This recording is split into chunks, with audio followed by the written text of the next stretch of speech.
I'm very excited about today's video because today we're going to be talking about one of my favorite springtime wild edibles, which are the very elusive morel mushrooms. Morel mushrooms are the king of all wild mushrooms, and they are notoriously difficult to find. If you're lucky enough to come across a patch, you're going to really want to make sure that you mark that down because morels are supposed to come back in the same location every single year.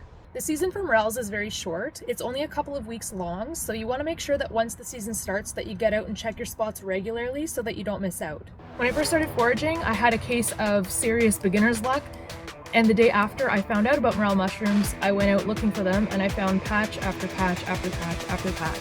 It seemed like no matter what I did, I just kept finding morel mushrooms. So I made note of where the locations were. The following year, I went back to those same spots and I came up empty. And every single year after that, I also came up empty.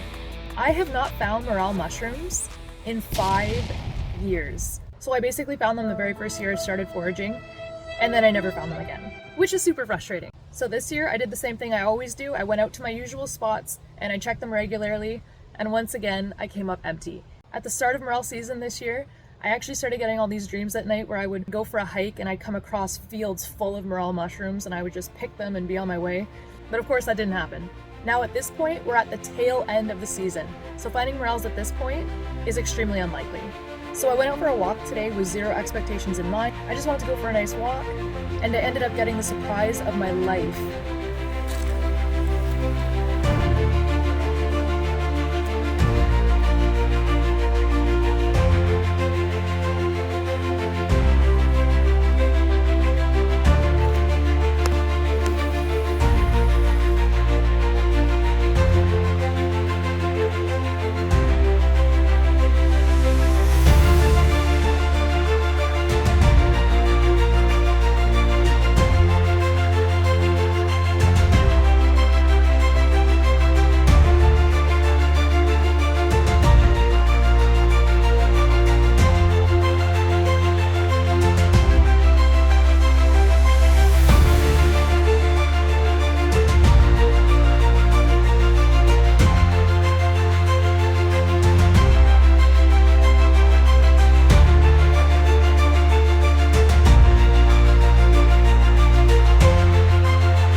I hit a morel mushroom gold mine.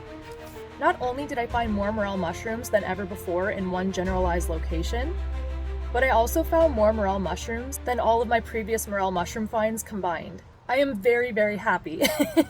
So unfortunately, because we are at the tail end of the season, I did get to them a little bit late. I ended up having to leave a lot behind because they were too far gone. Some of them were completely rotted, and then some of them were just way too past their prime. So I only took the few that were still salvageable. So we have some morel mushrooms here, and now we're going to talk about them. To find these guys, you're going to need to be very patient, and you're going to need a lot of time. Expect to go out and explore the forest for quite some time before you come across one of these guys. When you're out looking for these, I find that they're pretty inconsistent on where they like to pop up. People do say that you're most likely going to find them under fruit trees or in the area of hardwood trees, but they kind of just do their own thing. Morels will pop up wherever they want to pop up. In the past, I've found morels in fields, I've found them under pine trees, around hardwood trees.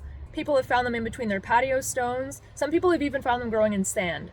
So there isn't really any area of the forest in particular that I would direct you to, because morels just do whatever they want. I honestly think a big part of it just boils down to pure luck. These mushrooms also do not grow in trees. You will only find them growing on the ground. Let's talk about some of their identifying features. So you'll see that they have a pitted cap, and it also has a honeycomb-like pattern to it as well. Sometimes the color of the cap is a great way to identify some mushrooms. In this case, not so much. There are many different types of morel species within the morel family, and the color of the cap is going to greatly depend on which specific species that you have. In this case here, I have a yellow morel, so their cap is going to be a little bit more yellow in color, but there are all different types of morels. There are yellow morels, black morels, gray morels, so the color of the cap does greatly depend on which specific species that you have. Another great way to identify these guys is if you cut them in half lengthwise, they should be hollow from the tip of the mushroom cap to the bottom of the stipe. So if you cut it open and it is hollow inside, you most likely have a morel. Morel mushrooms are a great beginner forager mushroom because they're very unique in appearance. There aren't very many wild mushrooms out there that look like this guy. Some people do confuse mushrooms in the Gyrometra family with morel mushrooms. I personally don't think that they look anything alike, but some people do confuse the two. So you want to make sure that you're really taking the time to ID them properly because some of the mushrooms within the Gyrometra family are toxic. Since we did get to these mushrooms a little bit late in the season, they are a little bit past prime. They're not rotten by any means, they're still perfectly edible. They just have a couple little bad spots I might have to cut out. And they are also going a little bit brown and they look a little bit sad, but we're still gonna eat them, we're still gonna get to enjoy them. Just like all wild mushrooms, you wanna make sure that you're cooking these before you consume them. Consuming a raw or undercooked wild mushroom is extremely dangerous, so you're gonna wanna make sure that you cook these really well before you consume them. You guys know the drill. We're going to start off by soaking the mushrooms in some water. This isn't a required step, I just do this because it helps draw out any bugs that might be hiding inside the mushrooms, and because the mushrooms are a little bit on the older side, they most likely do have bugs inside, so I'm not going to skip this step today. Some people might be grossed out by the idea of bugs inside the mushrooms. This is just something that you have to deal with when you're foraging, unfortunately. You're picking things in a natural environment, there will be bugs from time to time. It's just something you sort of have to deal with. Now that the mushroom is cut in half, you can see that it's hollow from the tip of the mushroom cap all the way to the bottom of the stipe, and that's exactly what we were looking for. Here I've got my mushrooms all cleaned up, they're cut in half and they're ready to go in the frying pan. Today we're going to be making a wild mushroom cream sauce. We're going to start off by frying our morel pieces in some butter. You can also use any butter substitute. We're going to add 3 tablespoons of finely chopped onion and 3 finely chopped garlic cloves. Next, we're going to add our seasonings. I used about a teaspoon of thyme, half a teaspoon of salt, and half a teaspoon of freshly cracked pepper. We're going to mix everything together so that it's well combined. Now we're going to add half a cup of white wine, and we're going to bring that to a boil.